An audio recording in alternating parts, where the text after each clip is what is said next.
I have my ingredients for the lasagna garden, which many of you probably are already familiar with, this technique. Maybe some of you aren't. If you aren't, this is probably not the video to learn the best way to do it, because again, this is the effort method, the fate method, the leaving it up to fate and just using whatever you have. The method is essentially going after reclaiming the nutrients in your soil, all right? And you do a layer of cardboard and then a layer of like straw or compost, which is your brown layer. We've got some leaves here. And then you do a green layer, or say you do a green layer and then a brown layer. The green layer is supposed to be nitrogen. The brown layer is supposed to be carbon, if I'm getting this right. You put them in different layers, like you're making lasagna, maybe you put some mulch on top and call it a day. And then you like leave it there for, I don't know, half a year or something. Like most people do it over winter.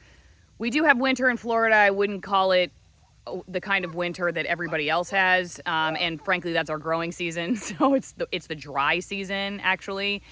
And usually a lot of people do this during the wet season. Like I said, this is not the how-to video, okay? This is the effort method. And the reason I'm doing the effort method, which I just created myself, is because I'm tired of going and like having to buy stuff to make a garden to save money on groceries, which we'll never do unless we live like 130 years and buy groceries for the next 130 years. Because at this point, we've invested so much money in this garden. I don't know how we're ever going to save money on groceries. So don't have a garden for that reason. Maybe you will eventually. It's for nutrition. It is for nutrition and fun. And I have a kid rolling around in compost right now. So that's an added benefit of it. It's a great way to bond with the kids and everything. So there's lots of benefits to it. Saving money. I'll let you know when we do. All right, so anyway, I have horses here, okay? And so I'm using their horse poop. I'm just gonna use it. It's mixed with some old hay, and it's been sitting out in the pasture, some of it for a few days, some of it for a few weeks, and some of it for a couple months. It's all kind of mixed together. So I have that. That's right here in the wheelbarrow. So that's gonna go in first. Then I'm gonna put some of this yard waste that my husband gathered together. And then I did have some mulch we bought from the store. And those are $2 bags of cypress mulch and forest products, it says. And, you know, this is our huge mound of expensive compost we bought. So, you know, I could just use that. I'm not really doing this for the compost and the soil enhancement, honestly. I'm doing it for weed control. That's why I'm also not really concerned, and I'm doing the effort method because I have the corn that I transplanted after one of our freeloading livestock animals ate a bunch of the corn. So I've transplanted the corn to this fenced-in new garden area we have, and it's the only stuff that right now is direct planted into the ground.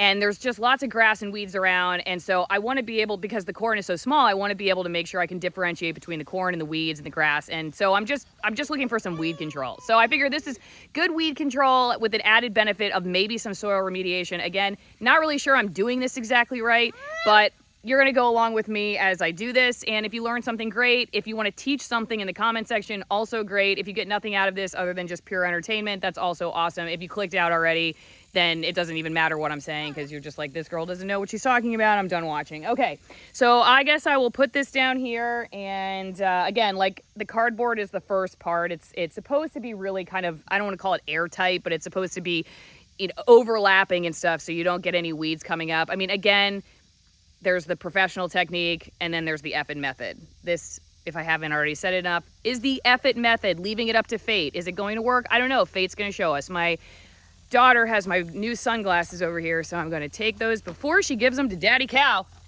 Daddy Cow, you cannot have my new sunglasses. Can I have those back? Daddy Cow, I know you're looking at them. You want those sunglasses. They're not for you. Okay. All right. Lily, would you like to help me with the garden? Okay, the first part is the horse manure is going over the cardboard, okay? Horse manure, straw, hay, whatever. Good job. Okay, let's do it. Come on this way.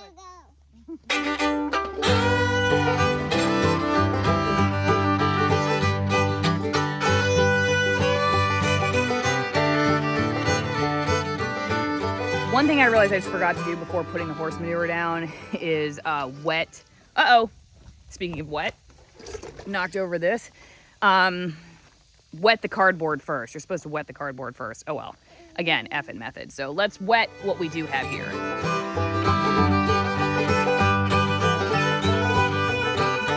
Because I ran out of horse manure and I just don't feel like going all the way back to the pasture to get more after mucking the stalls and taking it all the way out to the pasture, then going back out to the pasture to get it and put it back in the muck barrel and bring it all the way back over here. I was singing actually to our daughter here that song by Alanis Morissette, Isn't It Ironic? Because isn't it ironic that we spent hours cleaning out the stalls, took the horse manure out to the pile, and then went and got it and brought it back.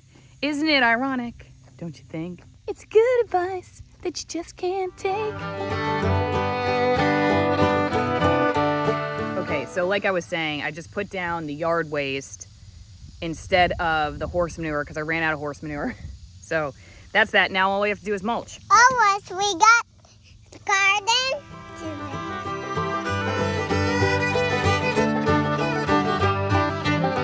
So this is a final product. I think, well, I still have to do this section right here next to Peter Goat, who's using the fence as a massage table. Anyway, I forgot to water the leaf layer, so just FYI, pretty sure the technique is, if you're doing it the right way, layer water, layer water, layer water. Anyway, again, this is the fate, leave it up to fate technique, not the professional technique for lasagna gardening, and maybe you got something out of it, maybe you didn't. We'll see. You're probably going to be like, no wonder she's starving in the wintertime and she grows no food. Because she does the F it technique. Whatever you do, though, don't F it when it comes to nutrition. Obviously, most people following this channel don't leave nutrition up to fate, and we have a new sponsor, which doesn't either. And this is great stuff, superfood powder, organic, if you're not in the middle of a growing season right now like we are in Florida. We're about to go into one, or maybe you're about to go into winter.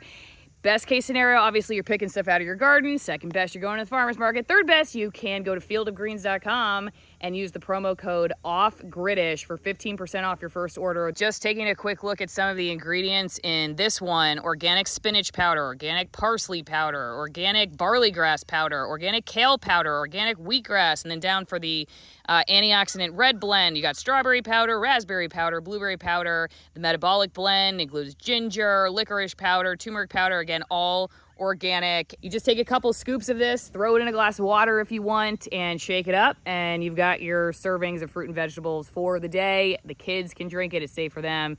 Tastes great, and it's a great way, again, to support the channel. So check them out, fieldofgreens.com, and use the promo code OFFGRIDISH. See ya.